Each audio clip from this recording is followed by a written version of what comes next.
जी अस्सलाम वालेकुम सर। ये देखें आप हालात पाकिस्तान के। 6 साल से ये मैंने प्लाट लिया हुआ था, अंदर कच्ची रिहाइश रखी हुई थी। 6 साल से मेरा कब्ज़ा था, रजिस्ट्री इंतकाल था।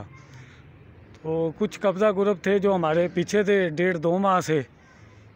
तो हम 1-5 पे काले करते थे, वो चले जाते थे, वो फिर आ जाते थे। तो ये देखें, ये हमने घर बनाया हुआ था अपना कच्चा।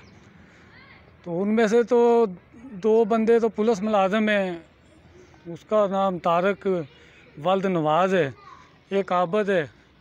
तो उनसे प्लाट लिया था, उनकी सारी मिली भगत है। वो रात को आए हैं, ये हमारा सारा जो घर है ना, ये आप देख सकते हैं कि तोड़ के चले गए हैं। तो अब हम देखें खुले आसमान के नीचे बैठने पे मजबूर हैं।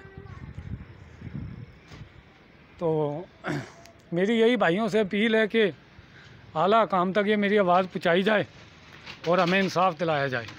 बहुत शुक्रिया सर।